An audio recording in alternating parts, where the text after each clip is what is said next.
The kidnapped American was the grandson of a billionaire, so it might have seemed that paying a large ransom would be no issue. However, the criminals had unknowingly chosen a tough opponent. The grandfather was notoriously stingy and deeply suspicious, seeing deception everywhere. He refused to pay millions for the boy's release, convinced that his own grandson had staged the kidnapping to extort money from him.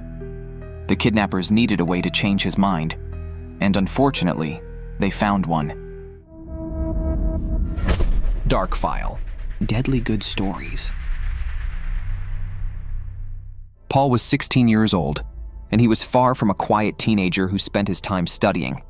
On the contrary, he constantly defied his mother and had even been expelled from school. Despite his young age and lack of legal independence, he lived as if he were an adult, frequently partying and exploring Rome's nightlife, where he had lived for years. He was in a relationship with a much older woman and often stayed at her place. This was supposed to be the case on the night between July 9th and 10th, 1973. His mother assumed as much and wasn't concerned about his absence, while his girlfriend believed he had gone home. When he didn't show up at her place, she found it odd, but it wasn't until the next day when she contacted his mother that both women realized something was wrong. The younger woman and her sister began searching for him, checking if he had spent the night with friends, but no one had seen him, nor did anyone know where he might be staying. He was last seen on the night of July 9th. Around 3 in the morning, he left a bar, and moments later, he was reportedly spotted standing on a bridge with 2 unidentified men. That was the only lead. His disappearance was reported to the police, but at the time, it wasn't taken seriously. Despite Paul's influential family background, officers saw him as just another reckless American teenager consumed by wealth, stimulants, and excess. 3 days after he vanished, someone broke into his girlfriend's apartment while she was away and left a note on her bed. As soon as she read it, she recognized it as belonging to Paul. What shocked her even more was that the letter wasn't addressed to her, but to Mrs. Getty. The boy had started it with the words, "Cara Mama, Dear Mother." The girl read the entire letter. It clearly stated that under no circumstances should the police be contacted. She decided to comply. She wanted to take it to Paul's distraught mother but couldn't find her at home. The building's caretaker told her that she had probably left, but offered no further details. Unsure of how to reach her, where to call, or most importantly, what to do with the letter, she found herself at a loss. She had to give it to someone, but to whom? After discussing it with her sister and some friends, she decided to ignore the warning. She feared for her beloved's life and knew she had to act. Despite the risk, she went to the police. Once again, she hit a wall.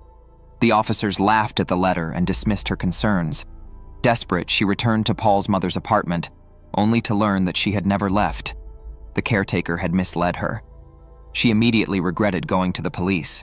The investigators had taken the letter, and now she couldn't show it to the person it was meant for. However, just a few days later, the people of Rome learned of its contents anyway. A local newspaper published the words of a terrified 16-year-old who claimed to be in great danger.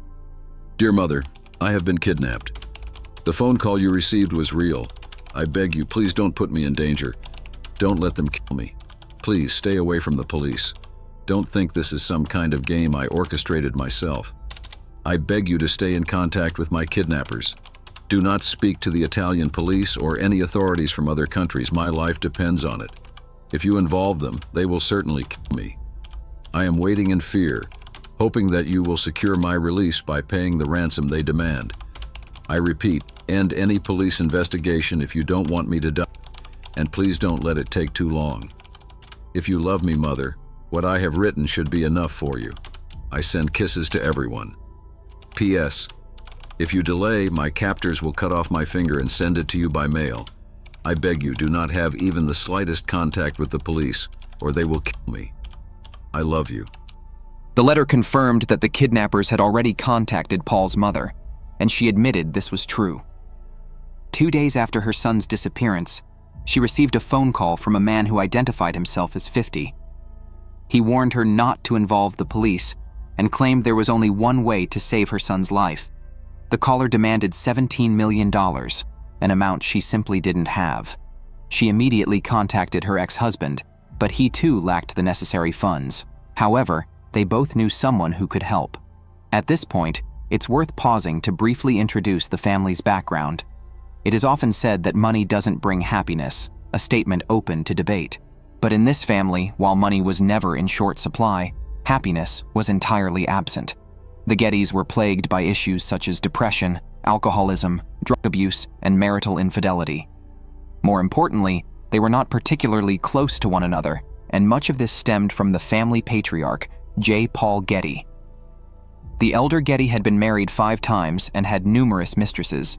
He abandoned each of his wives soon after they became pregnant, preferring to choose younger, less experienced women. He left them behind with small children and little support.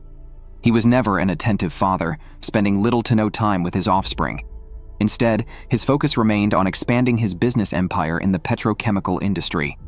J. Paul Getty made his first millions in his 20s, primarily sourcing oil from the neutral zone between Kuwait and Saudi Arabia. In 1966, J. Paul Getty's name was entered into the Guinness Book of World Records as the world's richest man. A few years later, his fortune was estimated to be the equivalent of today's $25 billion. In an episode of the biography documentary series on the Getty family, one of his mistresses claimed that he was incapable of love. He never spoke about his children, as if they didn't exist. The only thing that mattered to him was business and the relentless accumulation of wealth. Despite his immense fortune, Getty was notoriously stingy with his family. He was reluctant to give them money, carefully calculating and recording every expense. This didn't apply only to major costs. He even kept track of how much lunch or dinner cost on any given day. He showed the same coldness toward his servants and employees, failing to inspire sympathy or affection. However, there was one thing he didn't hesitate to spend on: his passions. He had a deep love for art and decided to fund a museum in Los Angeles, filling it with paintings and sculptures by some of history's greatest artists, primarily from the Renaissance. His relatives recalled that he lived in constant fear of losing everything. He panicked at the thought of being robbed, of someone ransacking one of his homes and taking his possessions. Then, suddenly, part of his worst nightmare came true. His eldest grandson vanished under mysterious circumstances, and a ransom demand followed.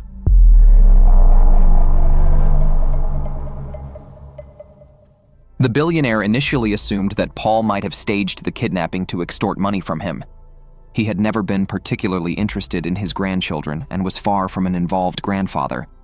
What he did know was that his 16-year-old grandson was rebellious and cunning, so when the ransom demand arrived, he flatly refused to pay. Instead, he took a different approach. He hired a private investigator to look into the case. The man was a retired CIA agent, tasked with digging into the teenager's background and social circle.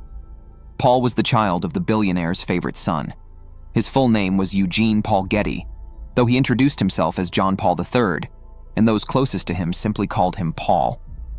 Born in 1956 in Minneapolis, Minnesota, he was the first grandchild in the Getty dynasty. His parents had married just months before his birth, though their wedding was a fractured affair. None of the groom's relatives attended. The billionaire father was, as always, too busy with business, while the bride's mother strongly opposed the marriage. She had an ominous feeling that it would end in disaster. At first, however, everything seemed promising. J. Paul Getty reportedly expressed great joy over the birth of his first grandson, though he showed it in peculiar ways. His relationship with his son had always been strained, but the two men made an effort to get along. The younger Getty agreed to take on a role in the family business, specifically overseeing the Italian branch. This required frequent travel, and eventually, the family settled in Rome. Yet Paul's father never truly embraced the business world. He was drawn to alcohol, and despite his responsibilities, he disliked the idea of being a businessman. He was an artistic soul, forced to live a life that didn't suit him. The pressures of his family's expectations weighed heavily on him, and when Paul was just 8 years old, his parents separated. A short time later, Paul's father began dating Dutch actress Talitha Paul, who introduced him to the world of artistic bohemia. He had already been drawn to alcohol, but under her influence, he also began experimenting with drugs. Before long, they married and frequently traveled between Britain and Morocco. At the time, Paul lived with his mother but was increasingly captivated by his father's lifestyle: drugs, parties, sex orgies, and a carefree approach to relationships. It fascinated him. Occasionally, his father and stepmother took him on trips, including visits to Marrakesh. By the time he was 16, Paul had formed a close bond with two German twins, 8 years older than him. He fell in love with one, and before long they became a couple, spending nearly every free moment together. Then, unexpectedly, tragedy struck. His stepmother died of a drug overdose. Devastated, his father spiraled into grief, retreating to London and mourning her loss daily. He abandoned both his parental and professional responsibilities. Paul, too, believed he had the soul of an artist. He painted, sketched cartoons, designed jewelry, and had a passion for photography.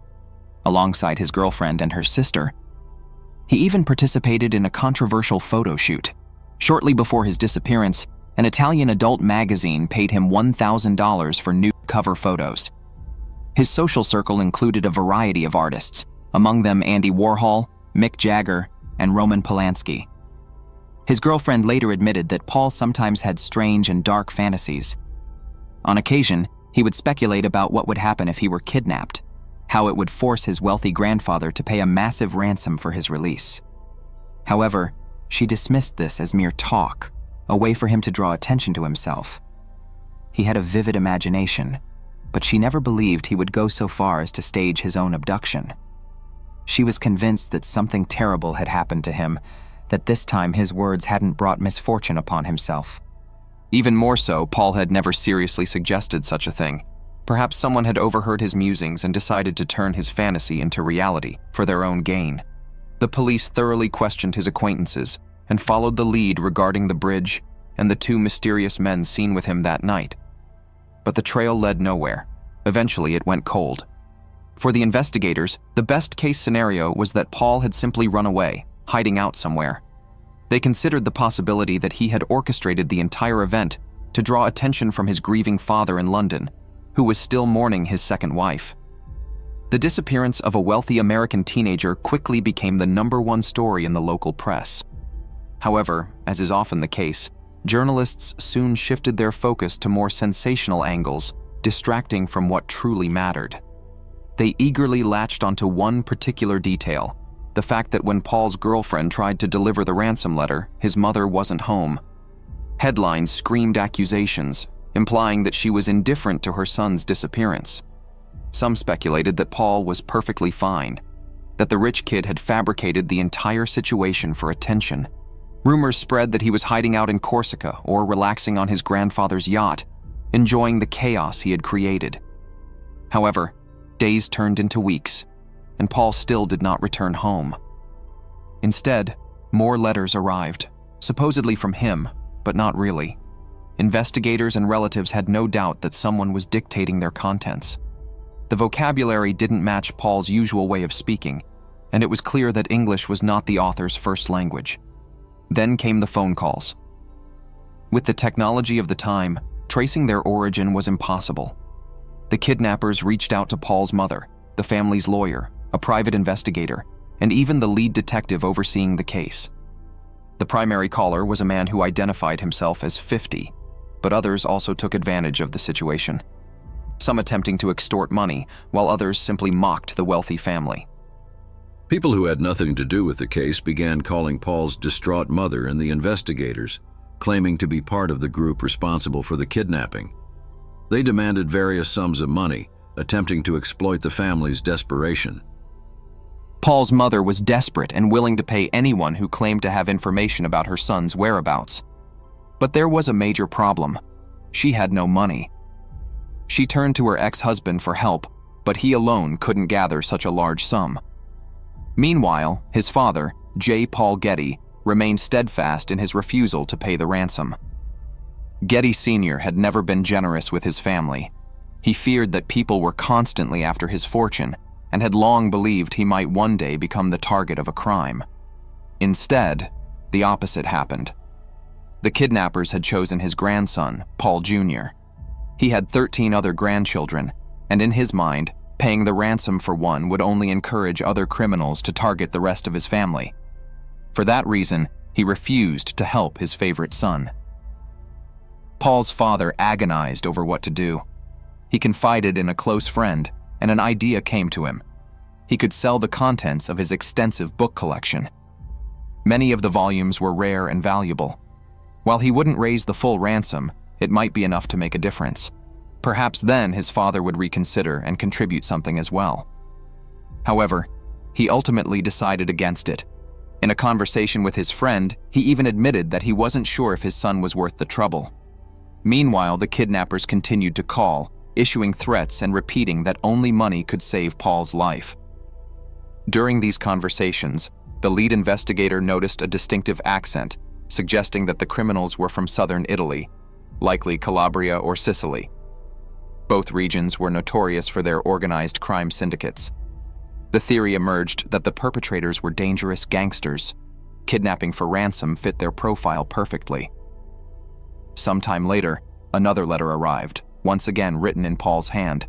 But this time, he didn't just address his mother, he also pleaded with his father. Among other things, he wrote, I am so young. I haven't even turned 17 yet. I never imagined I could live in such a terrible way. If you think of me, if you love me, which I hope you do, get me out of this hell. Soon after, the kidnappers called the lead investigator again. This time, he demanded proof that Paul was still alive. He instructed the boy to respond to a specific question in his next letter, something only someone from the Getty family would know. At the same time, the detective tried to make the kidnappers understand that the family simply couldn't meet their demands. While they might appear wealthy, the fortune belonged to one man, Paul's grandfather, not his parents. And Getty Sr. remained unwavering in his stance. He would not pay. Shortly thereafter, another letter arrived as evidence. But this time, it was addressed directly to the billionaire himself. Grandfather, please pay. Then, the kidnapper provided the names of the billionaire's dogs as the follow-up question, proving that Paul was indeed alive. The boy continued his letter with the following words. The lawyer said you don't care about me. I hope this isn't true. I want to live. The kidnappers also contacted a retired CIA agent who had become something of a spokesman for the Getty family. They proposed a meeting with him but set a firm condition. He had to bring a priest. This request puzzled some, while others weren't surprised. Southern Italians, even those involved in crime, were known for their deep religiosity. Mafia members in particular had a contradictory relationship with authority. They disregarded the law and rejected institutions like the police and the courts, yet they believed in God, divine providence, and the existence of heaven and hell. Clergymen, especially in the context of confession, were seen as trustworthy figures. However, in this meeting, the priest would not be bound by the secrecy of confession. Still, the kidnappers' demand likely stemmed from their personal beliefs, at least in part. They may have also hoped that the presence of a clergyman would deter any violent police intervention. The family initially considered reaching out to the Archbishop of Chicago, who was in Rome at the time, but he refused to involve himself in such a situation. Another willing priest was found, but at the last moment, fear got the better of him, and he backed out, deciding to stay out of the affair. With no other options, the private investigator informed the kidnappers that he would come alone. This turned out to be a costly mistake. The criminals immediately changed their minds, declaring that in that case, the meeting would not take place at all. Then on October 5th, an unusual message appeared in a local newspaper, an ultimatum from the kidnappers, directed at both the Getty family and the investigators. Among other things, it contained the following words. The family has 15 days to gather the money needed to free the boy. 15 days from the date this ultimatum appears in the press. At the end of this period, you will receive a letter containing his ear and a strand of his hair. If you do not act quickly and deliver the money after that, he will die. His family has offered an amount that is unacceptable, as if they belong to one of the world's poorer families. A few days after the ultimatum was published, the lead investigator received another envelope. Inside was a note containing disturbing information. The captive was in poor physical condition and had begun coughing up blood. The kidnappers expressed a desire for another meeting, this time with Paul's mother. Strict conditions were set. She had to drive a specific type of car, maintain a speed limit they dictated, and arrive alone. No one was allowed to accompany her. She tried to convince them to allow a priest to join her, and after some negotiation, they agreed. A clergyman willing to help was eventually found. However, the meeting never took place. Instead, the kidnappers made another chilling phone call. They claimed they had cut off Paul's ear and mailed it. Yet, no such package was received by either the family or the police. His relatives clung to the hope that it was just a bluff, that they hadn't really harmed him. As days turned into weeks and no severed ear arrived, it seemed increasingly likely that the criminals had been lying. Then, 28 days after the last phone call, Paul's mother received an unexpected call from a journalist at a local newspaper. A package from the kidnappers had arrived at the editorial office, and he had turned it over to the police. Shortly afterward, authorities confirmed the horrifying truth. The package contained a human ear. It had been mailed from Naples 4 weeks earlier, but had only now arrived due to postal delays. Attached to the severed ear was another ransom demand. The kidnappers now wanted $3.2 million, warning that if payment wasn't made, Paul would, at best, lose his other ear. At last, J. Paul Getty agreed to pay. He did not provide the entire sum, but he covered the vast majority. The remaining amount was contributed by Paul's father. The men concealed this from Paul's mother. She only learned about it through the press. It turned out that the decision to keep her in the dark had come from J. Paul Getty himself. Since he was handing over such a large sum of money, he wanted to ensure she didn't do anything that might provoke the kidnappers. The billionaire also hoped that, with careful police action, the ransom could eventually be recovered. A detective was assigned to handle the money transfer. Despite efforts to sideline her, Paul's mother insisted on being involved. She refused to be pushed into the background. She believed that no one cared more about her son's return than she did. The kidnappers received the ransom, but they didn't release Paul immediately. Several more days passed. Then, on the evening of December 15th, after 5 agonizing months without her son, Mrs. Getty's phone rang. On the other end was a familiar voice, 50. He told her to hurry, to get in her car and drive to a specific location. She immediately notified the police, then set off with a private investigator. When they arrived in Potenza province near the highway, there was no sign of Paul. Her hope began to fade. As they continued searching the area, they spotted a gendarmerie patrol. The officers informed them that their colleagues had found the boy, but refused to disclose where he had been taken. Desperate, Mrs. Getty and the detective drove from station to station. Finally, in one of them, she saw Paul. After 5 months of fear and uncertainty, she was finally able to hold her son in her arms again. Paul Jr. later recounted in detail how the kidnapping unfolded and what it had done to him. On the evening of his abduction, he had gone to a bar, expecting to meet his girlfriend there. However, instead of finding her, he ran into some friends. He asked if one of them could give him a ride home, but an argument broke out. Frustrated, he decided to walk back instead. He left the bar and strolled leisurely through Campo de Fiori. Along the way, he bought a newspaper and a pack of cigarettes. Lighting one, he continued walking, still feeling the effects of alcohol, dizzy and unsteady. Suddenly, he heard a car pull up behind him. The engine cut off. Before he could react, 3 men emerged and closed in on him. In an instant, they grabbed him and dragged him into the vehicle. He was forced onto the floor. 2 of the men took the front seats, while the third sat in the back, pressing his foot firmly against Paul's body to keep him subdued. The men sat in silence.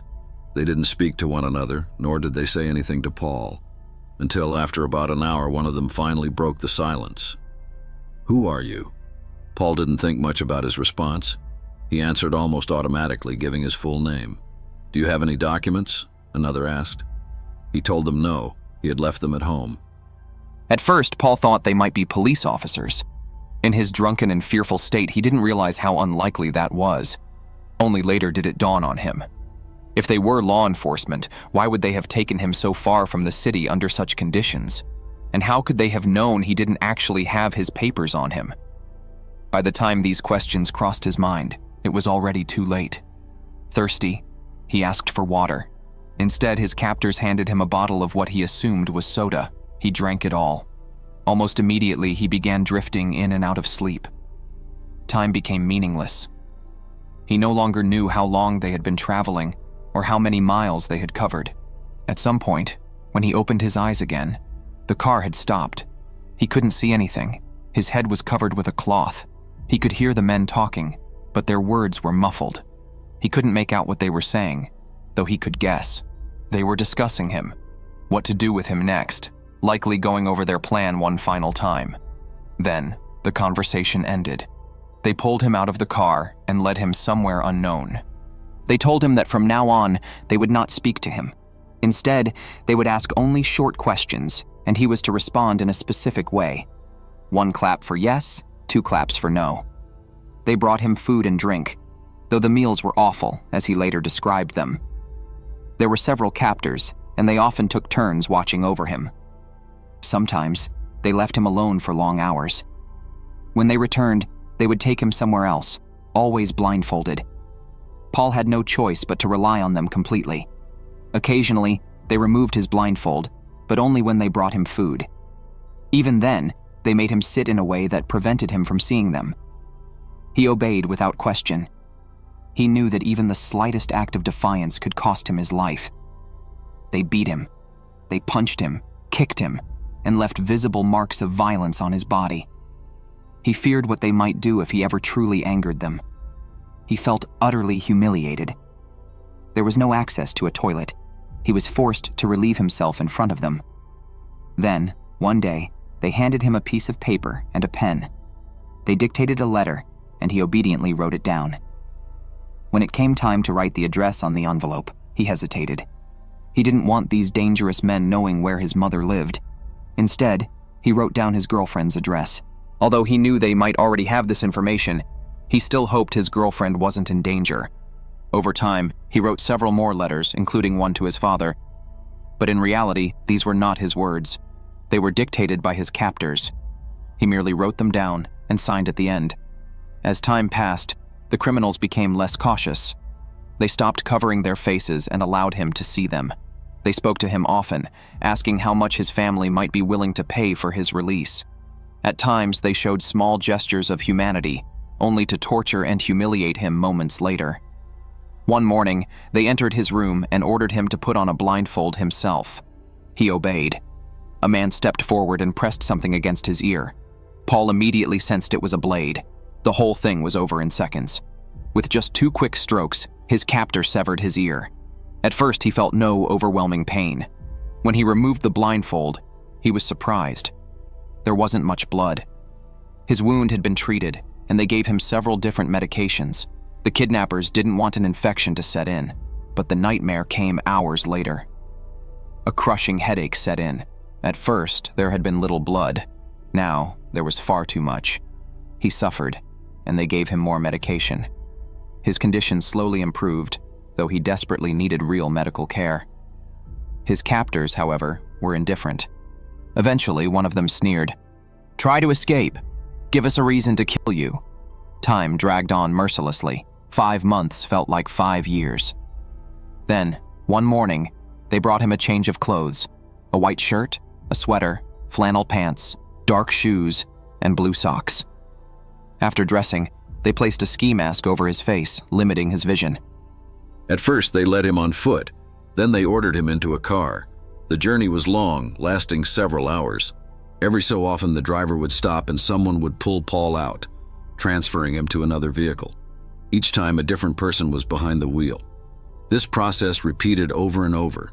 They forbade him from speaking, nothing new, but this time they reinforced their threat by warning that if he did, they would cut out his tongue. Finally, they let him go. This time, there was no car waiting to take him elsewhere. Instead, they ordered him to stand still and wait a few minutes until they had driven away. He obeyed. He didn't look back. He didn't do anything that might attract attention. After a while, he was allowed to remove the hood. Before disappearing, his captors left him with one final remark. His mother should be arriving soon. One of the kidnappers handed Paul his jacket before they got into the car and drove away. He felt an overwhelming sense of relief. Pulling off the hood, he looked around. It was late in the morning and he found himself standing near a highway. A sharp chill ran through him. He was cold and exhausted. Shivering, he started walking in search of people. In the distance, he spotted a row of single-family houses. He knocked on several doors, hoping someone would help him, but no one answered. With no other choice, he made his way back toward the highway. Soon he saw a truck approaching. Waving it down, he managed to get the driver to stop. Desperate, he introduced himself, explaining who he was. But the truck driver was skeptical. He responded with something like, "Really?" before driving off. Fortunately, he didn't dismiss the encounter entirely. He later reported to the police that he had met a young man claiming to be the billionaire's grandson. The information quickly reached an Italian gendarme who happened to be patrolling the area near the highway. Not long after, the officer found Paul, injured, barefoot, and barely able to stand, at a gas station. It didn't take investigators long to uncover who was behind the kidnapping. As they had suspected, it was the Calabrian Mafia, 'Ndrangheta, a powerful criminal organization specializing in drug trafficking, kidnapping, and extortion. You may have heard of them before. In 2023, Italy held a historic trial against over 200 of its members, resulting in lengthy prison sentences. On January 17, 1974, the press reported the arrest of 3 suspects in connection with Paul's abduction: 27-year-old Domenico Barbino, 37-year-old Vincenzo Mammoliti, and 35-year-old Antonio Mancuso. Despite being interrogated, none of them admitted guilt. Later, authorities also apprehended Girolamo Piromali and Saverio Mammoliti, both high-ranking members of the 'Ndrangheta Mafia. Investigators concluded that these two were the masterminds behind the operation. In addition to them, 4 more individuals were taken into custody. Saverio Mammoliti, known as Don Saro, eventually agreed to cooperate with the police, but not out of remorse.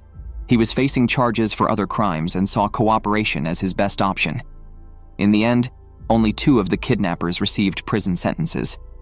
Available sources don't specify who, but the mafia bosses can be ruled out. Despite their suspected leadership roles, the evidence against them was insufficient, and they escaped punishment. To this day, it remains unclear which of them was 50. To the delight of J. Paul Getty, most of the ransom money was recovered. But this news brought no relief to Paul Jr. His body bore the lasting consequences of his ordeal. The kidnappers had administered penicillin after amputating his ear, but Paul had an allergic reaction, leading to serious and long-term health complications. He lost a piece of his body, and the scars from beatings covered his skin, permanent reminders of the hell he had endured. Years later, surgeons reconstructed his ear, but the greatest damage wasn't physical, it was psychological, and that could never be undone. To make matters worse, his grandfather wanted nothing to do with him.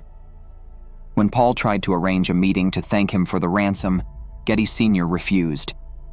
Even when Paul called him, the billionaire wouldn't pick up the phone. Before the kidnapping, Paul had already dabbled in alcohol and drugs, but after his rescue, they became his escape, his only way to numb the fear, the pain, and the memories that haunted him. It must have been even harder for Paul knowing that it had taken 5 months for his family, one of the wealthiest in the world, to pay the ransom.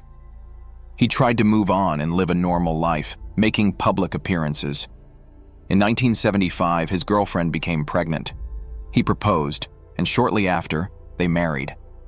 That same year, their son was born. Paul was only 18.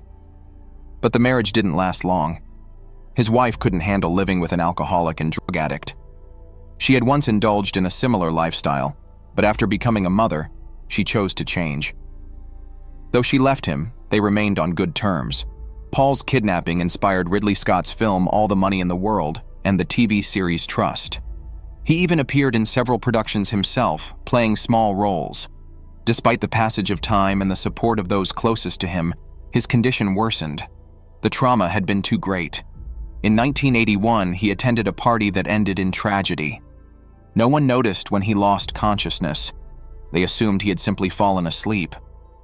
By the time they realized something was wrong, it was too late. Paul had overdosed. He was rushed to the hospital, where doctors discovered severe multi-organ damage and a stroke. He survived, but the consequences were devastating. He was left partially paralyzed, unable to speak, and with significant vision loss. A long and costly rehabilitation process helped him regain some function, but he never fully recovered. For the rest of his life, he was confined to a wheelchair, unable to live independently. His mother became his primary caregiver, and he settled in the Getty family residence in Nottinghamshire, UK. Paul died 30 years later, in February 2011. Even today, speculation lingers that he may have played a role in orchestrating his own kidnapping, perhaps as a stunt that spiraled out of control, leaving him with real physical and psychological scars. According to this theory, he had hoped his family would immediately pay all the money in the world to ensure his safety. If that were true, the question remains: what truly motivated him?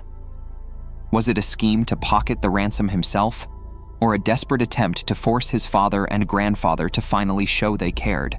Of course, this is just speculation. What remains undeniable is that many aspects of the case are still shrouded in mystery. The public was never given full details about the investigation or how the kidnappers were ultimately caught. Did we ever learn the whole truth, or was something critical left unsaid? Surviving family members have consistently dismissed such rumors, insisting that Paul was an innocent victim. Dark File. Deadly good stories.